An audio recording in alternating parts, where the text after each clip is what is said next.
Shikues të ABC News, ju përshëndes, unë jam Fabiola Hoxha, ne jemi së bashku në hapësirën Breaking News për parë zhvillimet më kryesore, nisim me politik dhe më konkretisht me mbledhjen e përbashkët të dy qeverive, asaj shqiptare dhe asaj italiane, të cilat do të mbahen në fakt në Rom dhe do të drejtohen nga kryeministrat përkatës Edi Rama dhe Giorgia Meloni. Çfarë marrëveshjesh pritet të nënshkruhen në këtë mbledhje të përbashkët, do të na sqarojë kolegja Greta Bullari.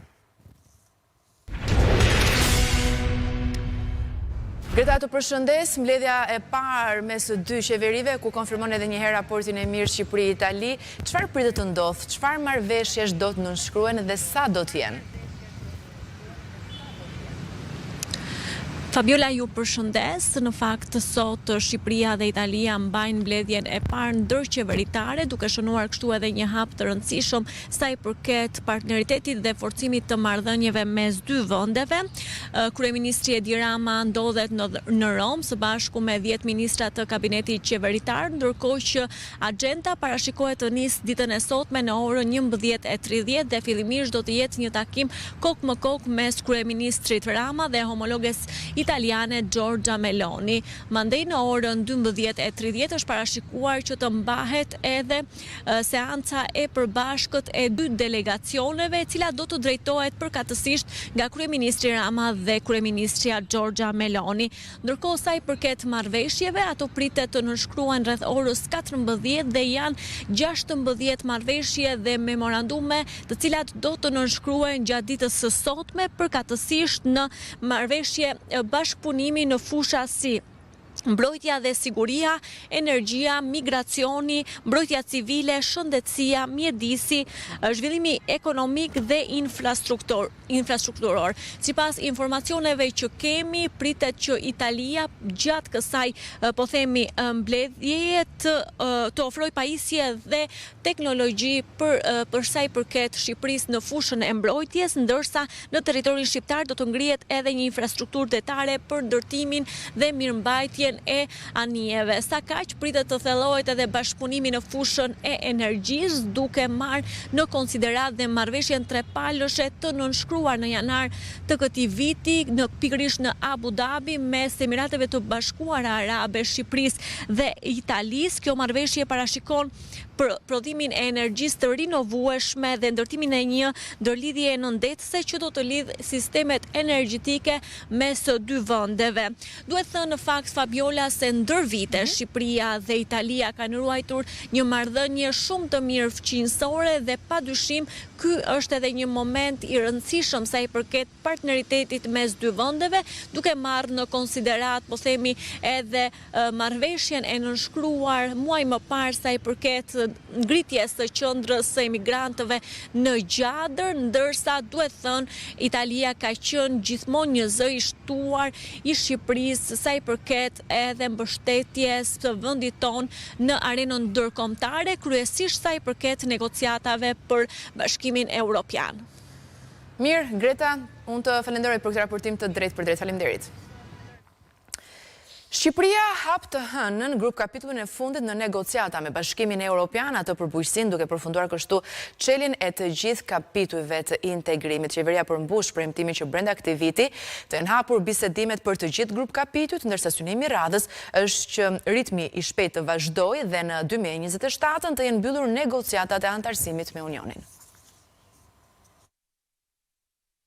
Të hënën e 17 nëntorit, Shqipëria do të ulet në tryezën e radhës ndërqeveritare me Bashkimin Evropian për të hapur grup kapitullin e fundit, burimet, bujqësia dhe kohezioni. Kjo shënon një hap të rëndësishëm drejt integrimit, pasi në harkun kohor të një viti janë hapur të gjithë grup kapitujt e antarësimit, një rekord që sipas kryeministrit Edi Rama as nuk ishte menduar më parë.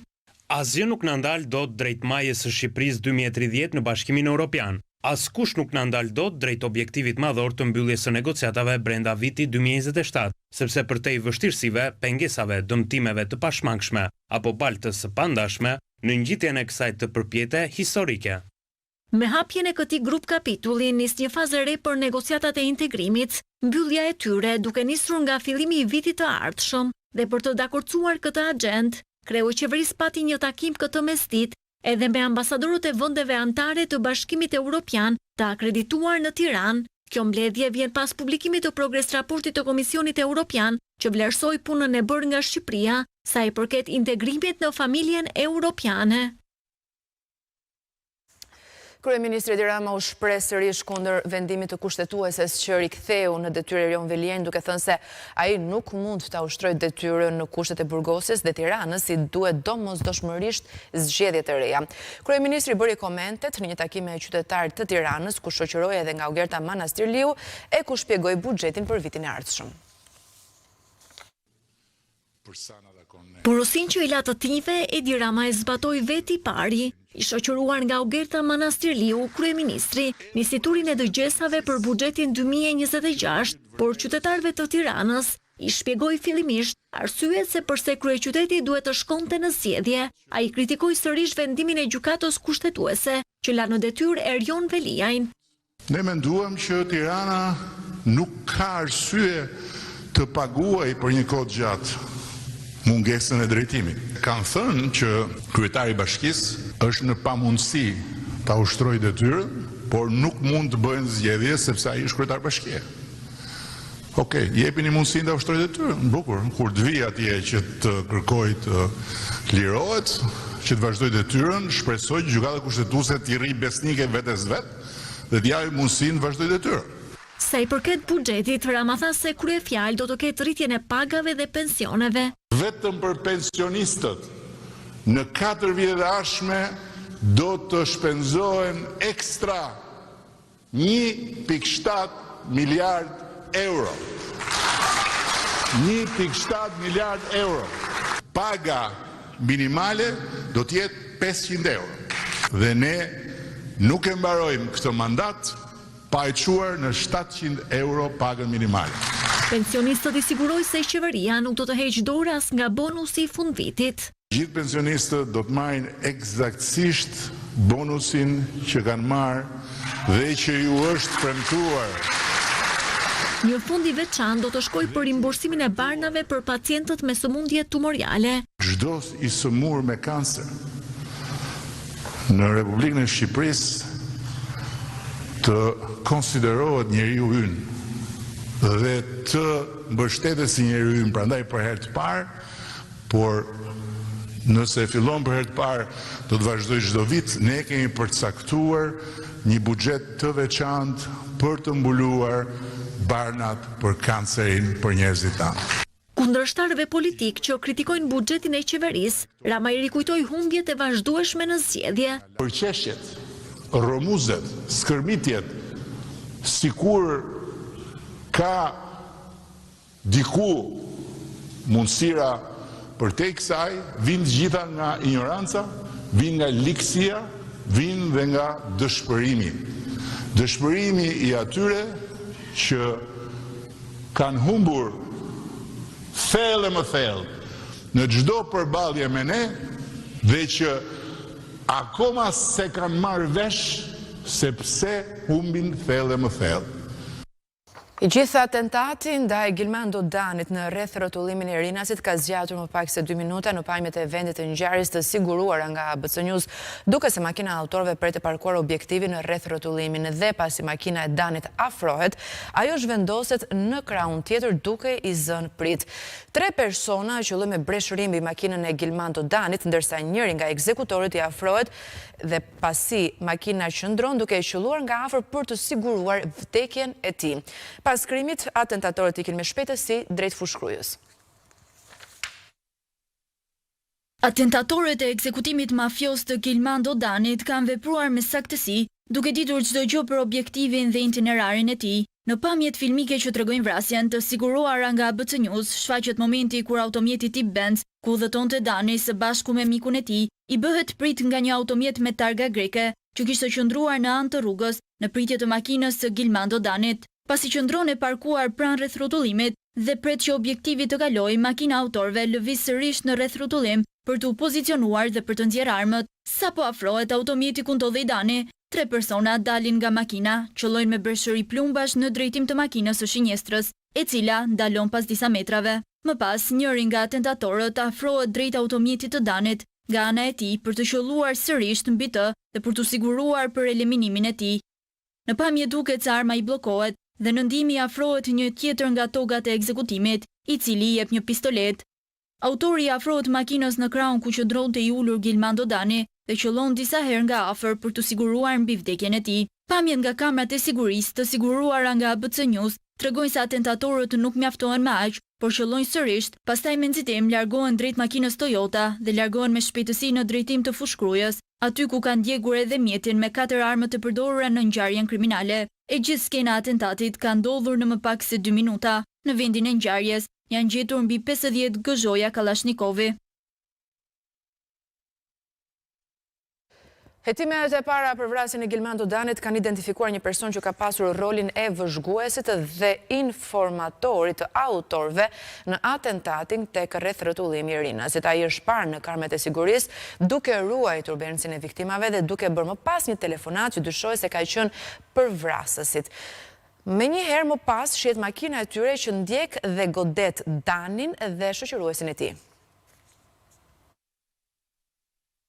Një ri me trup mesatar dhe me syze po hetohet nga policia si person që ka ndihmuar autorët e atentatit, duke i dhënë informacione mbi lëvizjet e viktimës Gilmando Dani dhe të plagosurit Muçi Shaljani. Informatori i dyshuar, që është identifikuar tashmë nga policia, është afruar pranë zonës së Rinasit rreth orës 13, ku ka zbritur nga një makinë tip Fiat që u parkua pranë aeroportit. Nga kamerat e sigurisë rezulton se sapo ky person është futur brenda, ka parë në monitor avionet që do të zbresin në disa minuta.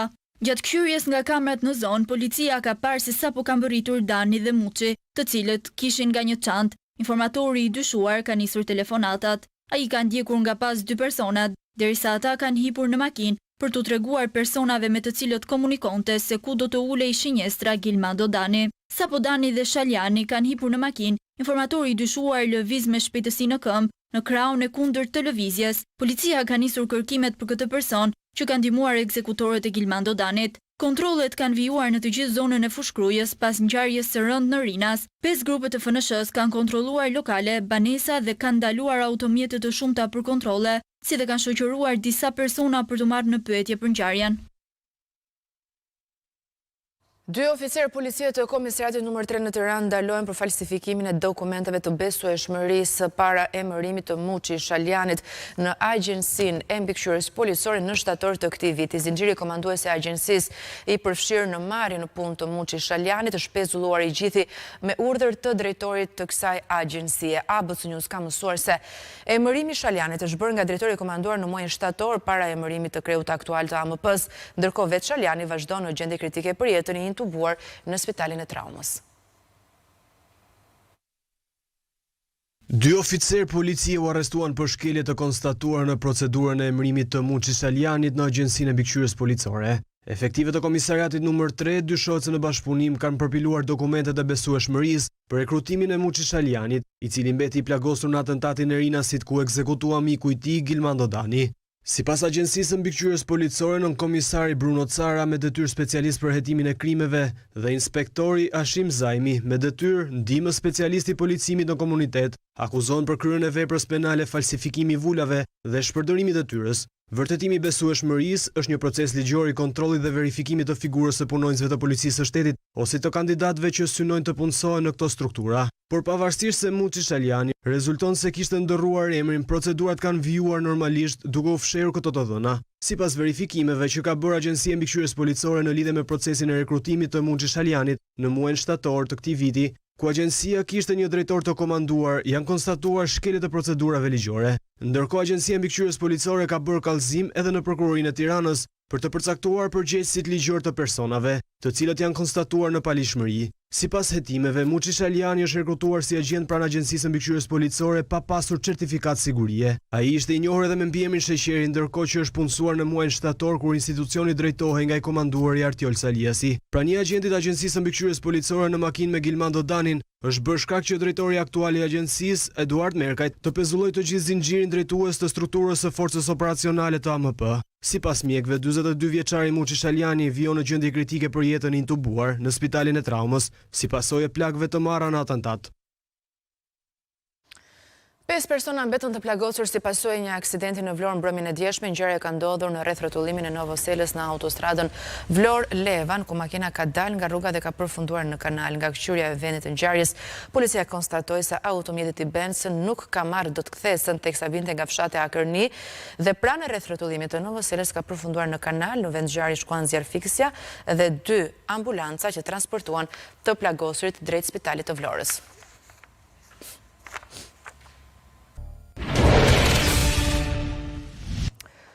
Bllokimi i disa ngarkesave me mandarina nga Shqipëria në Bashkimin Evropian për shkak të nivelit të lartë të pesticideve ka ngrirë eksportin e kësaj kulture, duke dëmtuar fermerët që e kultivojnë në Konispol, që është prodhuesja dhe eksportuesja më e madhe e mandarinave. Ata thonë se nuk gjen treg edhe pse prodhimin e mandarinës e kanë me të gjitha analizat dhe certifikimet nga laboratorët në Bashkimin Evropian. Bllokimi i kamionëve me mandarina nga Shqipëria në Bashkimin Evropian për shkak të nivelit të lartë të pesticideve ka bërë që mandarina e Konispolit të mbetet në pemë. Bashkia Jugore është prodhuesja dhe eksportuesja më e madhe në vend e mandarinës me 60.000 ton produkte që shkon drejt Zvicrës, Kroacisë, Polonisë dhe vendeve të tjera të Bashkimit Evropian. Por këtë vit eksporti ka ngrirë. Klientët e huaj nuk po afrohen nga frika e pesticideve, ndërsa fermerët e Xarrës dhe të Murësisë nuk po vjelin dot mandarinat në kulmin e prodhimit të tyre. Kam të gjitha analizat bëra në laborator certifikuar në Itali, po problemi më i madh është se nuk kemi treg. Tregu është në momentin është zero. Pse për propagandën që është bërë për mandarinë e Konispolit, që s'është mandarinë e mirë, s'është mandarinë me pesticide, urdhëro analizat të gjitha ku janë, laboratorët certifikuar në Itali, të gjitha parametrat janë në rregull. Mandarina është super mandarin për vendin, për Kosovën, për Evropën, për çdo vend. Prodhimi im është diku te 50 me 60 ton mandarina. S'kam shitur asnjë kokë për mandarinë. Në pikën e grumbullimit për eksport, Ariol Shero thot se analizat e produktit janë bërë gjithmonë, por lajmet mbi praninë e pesticideve po e bëjnë shumë të vështirë depërtimin në tregun e Bashkimit Evropian të mandarinës nga Konispoli. Situata tani është e ngrirë, nuk ka kërkesë nga fermerët, po ashtu edhe nga pikat e grumbullimit apo nga klientët. Edhe për përfaqësues të laboratorit deri më tani mandarinat kanë rezultuar të pastra. Secila kompani që bën grumbullimin dhe pastaj eksportimin i bën individuale. Unë për shembull kam 5 vjet që nuk grumbulloj pa analiza. Kam një bashkëpunim shumë të mirë me marketet Lidl në Europë.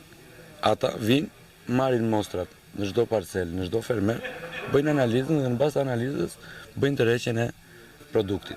Deri sot unë kam bërë mbi 100 analiza për si vjet dhe të gjitha janë të përkryera. Nga ana tjetër, kryetari i Bashkisë së Konispolit, Erges Dule, u bën thirrje autoriteteve që të ushtrojnë kontrolle mbi farmacitë bujqësore dhe të ndalohet shitja e pesticideve të dëmshme. Kjo do thot përkushtim për atë që dinë të bëjnë më mirë të prodhojnë. Dhe deri tani të gjitha analizat tregojnë që janë të pastra, pa mbeti. Kaq mund të bëj fermeri. Por do të ndërgjegjësuar publiku që s'mund të bëhet pre e një lajmi apo e një qarkullimi mediatik dhe të dëmtoj gjithë ekonominë bujqësore të zonës tonë apo të gjithë Shqipërinë, se kjo ndodh gjithandej. Mund të jetë një lojë spekulative e grosistëve, po theme grumbulluesave. Mandarina në Konispol është në stok. Makineritë në pikat e grumbullimit janë fikur. Qindra punëtor nga zonat përreth, por edhe nga Lushnja e Elbasani që çdo vit punojnë në vjelen e mandarinës, ende nuk kanë nisur punë, ndërsa fermerët po shkojnë drejt një kolapsi që nuk kishte ndodhur kurrë më parë. Ju ftoj të ndiqni radion ABC News në valët 105 FM. Do të përditësoheni me zhvillimet e fundit Në 105 FM. Gjykata kushtetuese rrëzoi ankimimin e Naure Dallagamit që kërkonte vendin e Asim Vokshit në këtë gjykatë. Me këtë vendimi hapet rrugë Vokshit për në gjykatën kushtetuese dhe thirrjes së tij për betim nga presidenti. Dera e gjykatës kushtetuese për Naure Dallagamin u mbyll. Betejë saj në organet e drejtësisë përfundoi këtë të mërkurë dhe nuk do të jetë ajo, por gjyqtari Asim Vokshi, që do të zërë karrigen e Holta Zaçajt në gjykatë kushtetuese. Asim Vokshi është zgjedhur nga gjykata e lartë për gjykatë kushtetuese që në fund të shtatorit, por një votë e pavlefshme ishte një fletë votimi që Llagami e çoi në gjykatën administrative më pas në gjykatën kushtetuese, përmes së cilës kërkoi vendin e Holta Zaçajt. Kushtetuesja vendosi në favor të Asim Vokshit, që këto kohë nuk bëri asnjë reagim mbi të gjithë procesin që vonoi mbi një muaj shkuarjen e tij si zgjedhur në gjykatë kushtetuese nga organi i martesës, gjykata e lartë. Gjykata kushtetuese në vendimin e saj ka vlerësuar çështjen e Naureda Llagamit si objekt brenda kompetencës së saj, por gjyqtarët janë ndarë, duke mos arritur shumicën e nevojshme prej 5 antarësh kur kanë diskutuar mbi palën ankimuese, nëse ajo legjitimohet i drejtohet gjykatës apo jo për çështjen specifike, pra rrëzimin e një vendimi të gjykatës së lartë. Kjo dispozit për legjitimimin e individit kërkon që akti i pushtetit publik t'i ketë cënuar atij të drejtat dhe liritë themelore të garantuara nga kushtetuta. Në këtë pikpamje, drejta për të zgjedhur në funksionin e gjyqtarit të gjykatës kushtetuese nuk përbën një të drejtë themelore kushtetuese, ndaj kërkuesja nuk legjitimohet ratione personale. Një qëndrim tjetër ka qenë i kundërt, por jo aq në numra sa duhet, pra 5 çka mund të ishte në favor të Llagamit. Sipas qëndrimit tjetër, individët që garojnë për funksionet e parashikuara në kushtetut legjitimohen, t'i drejtohen gjykatës për kushtetueshmërinë e procesit të zgjedhjes, përsa ko janë pjesa e atij procesi. Për pasojë ata justifikojnë interesin e tyre për të kërkuar kontrollin kushtetueshmërisë sipas nenit 131, pika 1 shkronja e të kushtetutës, bazuar edhe në nenet 134, pika 1 shkronja i dhe 2 të kushtetutës. Në shurtimin e kësaj çështje, Holta Zaçaj nuk ka qenë pjesë për arsye të konfliktit të interesit, pasi çështja është për vendin e saj. Çka do thotë se gjyqtarët janë ndarë 4-3, çka e rrëzon ankimimin e ish kryetares së KLG-s Naureda Llagami. Tani hapet rruga presidentit Bajram Begaj të thërras Asim Vokshin për betim, çka zyrtarisht e çon atë në gjykatën kushtetuese për një mandat 9 vjeçar.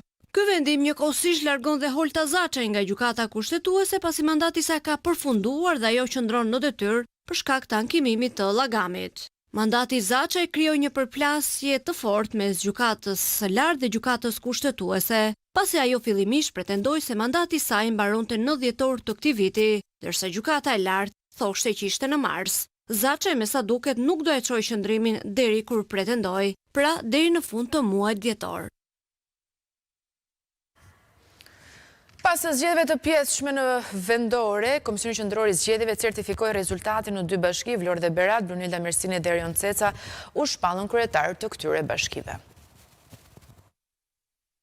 Komisioni Qendror i Zgjedhjeve certifikoi rezultatin dhe shpalli fituesit e 2 bashkive më të mëdha të zgjedhjeve të pjesshme lokale të 9 nëntorit, Vlorës dhe Beratit. Atëherë miratojmë tabelën përmbledhëse të rezultatit për zgjedhjen e kryetarit të bashkisë Vlorë sipas lidhjes që do t'i bashkëlitet i vendimi dhe shpallen si kandidate fitues të zonjës Brunilda Flamur Mersini, propozuar nga subjekti zgjedhor Partia Socialiste e Shqipërisë.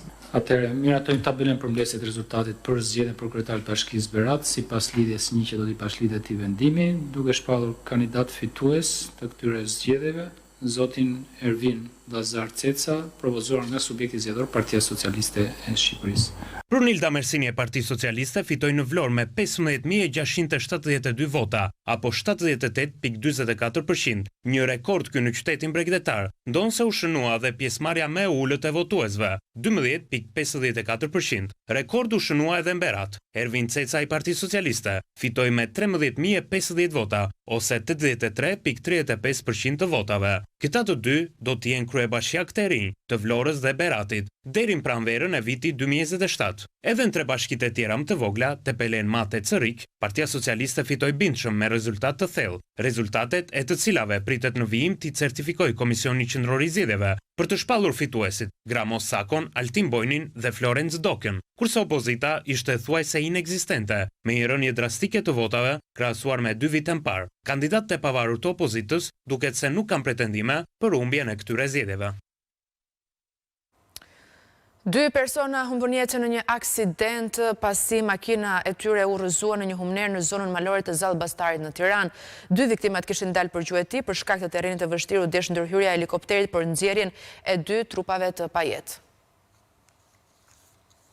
2 persona kanë humbur jetën si pasojë një aksidenti me makinë në një zonë të thellë malore në Zallbastar të Tiranës. Viktimat sipas policisë janë Mehdi Daci rreth 45 vjeç, si dhe Beqir Huta 50 vjeç. Sipas të dhënave paraprake, ato kishin dalë për gjueti në këtë zonë malore, teksa udhëtonin me makinën e tyre tip Forestrat. Rreth orës 14:30 minuta mësohet se kanë humbur kontrollin dhe kanë rënë në një humner. Si pasojë plagëve të marra, të dy kanë humbur jetën në vendin e ngjarjes. Është dashur ndërhyrja një helikopteri nga ajri për të nxjerrë trupat e pajet, për shkak se vendi ku kishin rënë nuk ka qenë i mundur të aksesohet nga policia dhe ambulanca.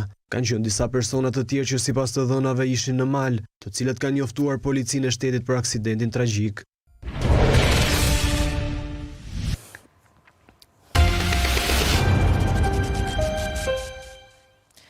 Mirë, jemi rikthyer në studio dhe në këtë moment ne do të rikthehemi atentatit që ndodhur 2 ditë më parë tek rreth rrotullimi i ri nazit ku mbeti i vrar Gilman Dodani. Do të jemi me kolegen Blona Prengze pasi ka në fakt të tjera zhvillime që lidhen me hetimet për këtë ngjarje. Blona.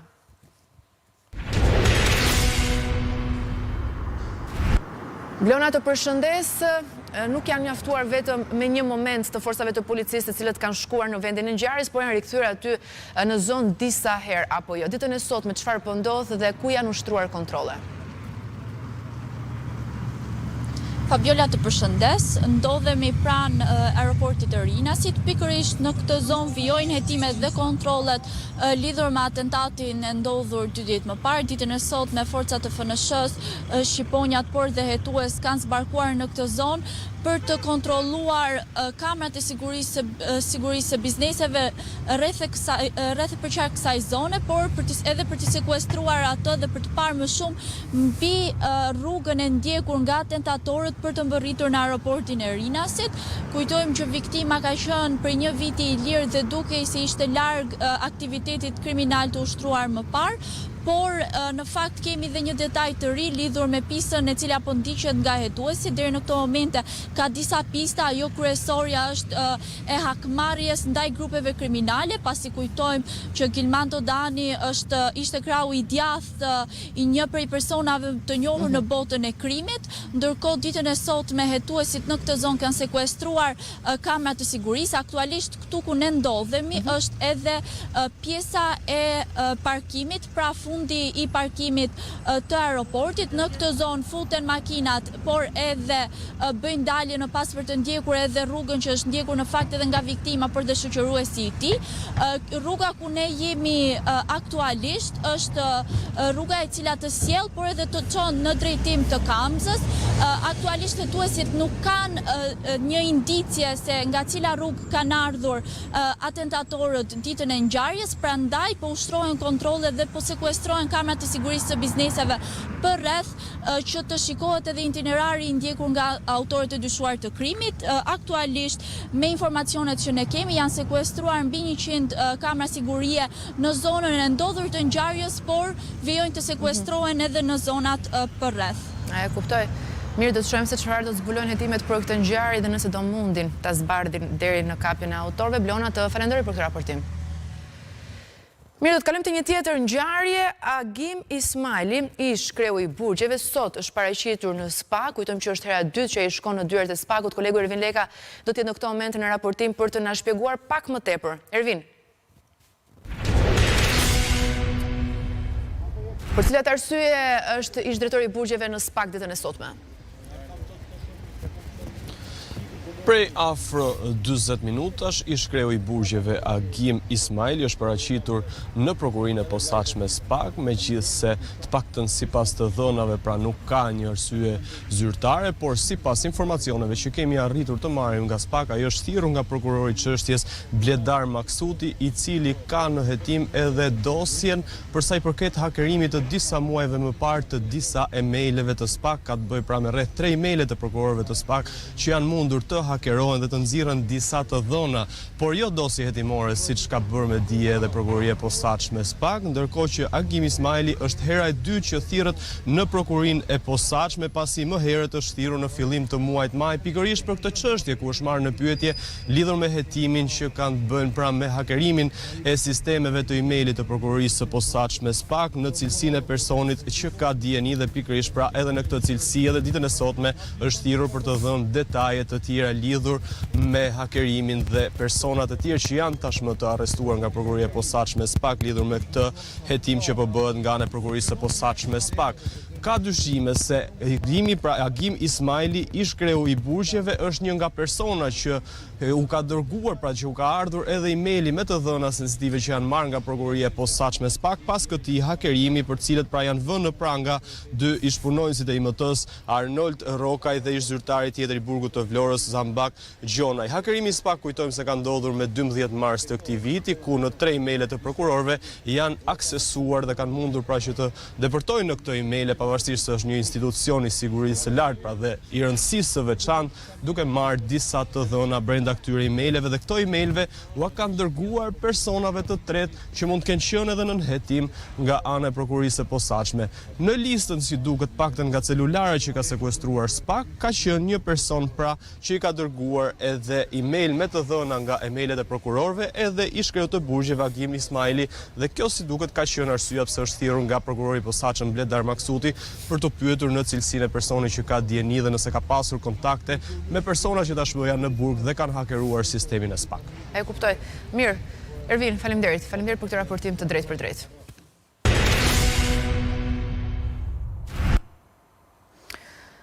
Kombëtarja shqiptare e futbollit ka nisur seancën e fundit servitore në prag të ndeshjes së kësaj të enjti në Andorë për eliminatoret e Kupës së Botës. Seanca mbajt pikërisht në stadiumin ku do të luajë ndeshja në orën 20:45 dhe trajneri Silvinjo i pati në dispozicion të gjithë lojtarët, të cilët janë në formë të mirë.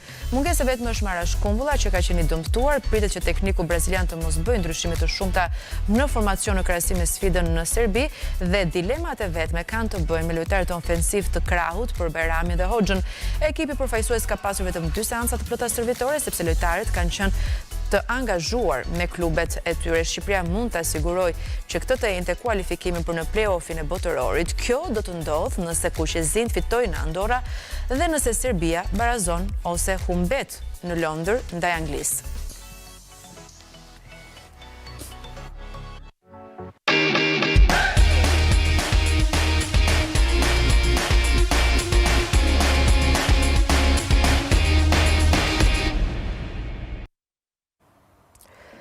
Festat e fund vitit priten me padurim nga të gjithë dhe për të bërë pjesë të tyre Megatek ka hapur zyrtarisht sezonin më të bukur të vitit me fshatin festiv 2026. Megatek në prag të festave sjell mira produkte dekorative si për zbukurimin e shtëpisë apo të biznesit me çmimet më të arsyeshme në treg dhe të përballueshme për secilin. Me qindra e mira produkte nga gjithë bota, unike, të veçanta dhe me çmime që të ftojnë të festosh, Megatek hap zyrtarisht sezonin më të bukur të vitit me fshatin festiv 2026. Një botë plot ngjyra, drita dhe ide kreative, ku çdo vizitor mund të gjejë gjithçka për të sjellë magjinë e Krishtlindjeve në shtëpi apo në biznesin e tij. Fshati festiv në Megatek është kthyer në një traditë të dashur për të gjithë. Çdo vit sjellim emocione të reja dhe magjinë e festave për familjet dhe bizneset shqiptare. Këtë sezon kemi bërë një përzgjedhje të jashtëzakonshme produktesh nga mbar bota, frymzuar dhe ideuar nga trendet më të fundit europiane. Sigurisht çmimet janë fantastike, çka e bën çdo vizitë në Megatek një përvojë të veçantë dhe unike. Në këtë hapësirë plot shkëlqim dhe gjallëri, çdo zonë sjell një stil të veçantë dekorimi festiv, nga eleganca e palazzo chic dhe romantizimi i klasik romance, te ngrohtësia e country Christmas, ritmi all about jazz dhe magjia e Santa's Village. Çdo produkt, nga mbi 150 lloje pemësh e ndriçimi festiv, deri te aksesorët më të veçantë, arkitektët e Megatek kanë zgjedhur dhe kompozuar me kujdes çdo detaj për të sjellë cilësi, harmoni dhe frymë të vërtet festive në çdo ambient. Këtu çdo klient gjen diçka që i sjell gëzim, buzëqeshje dhe ngrohtësi, qoftë një dekor për shtëpinë, një dritë që ngro atmosferën apo një ide që u kthen ambientet tuaja në fest. Ne besojmë se magjia e festave fillon nga detajet, prandaj kemi menduar për t'ua bërë këto festa më të thjeshta, më të bukura dhe më të përballueshme për të gjithë. Në çdo cep të fshatit festiv ndjet emocioni i fundvitit, gëzimi i fëmijëve, buzëqeshja e prindërve dhe fryma e bashkimit që sjellin festat. Megatek i fton të gjithë të bëjnë pjesë e kësaj magjie, sepse festat janë më të bukura kur ndahen me njëri tjetrin. Kemi ardhur në fund të Breaking News. Për më tepër, ju mund të klikoni në webin tonë abcnews.al, gjithashtu ju mund të na ndiqni edhe në radio në frekuencat 105 FM. Në orën 11 në Hapësirën Shqipëria Sot do të jemi sërish bashkë. Faleminderit që na ndiqni.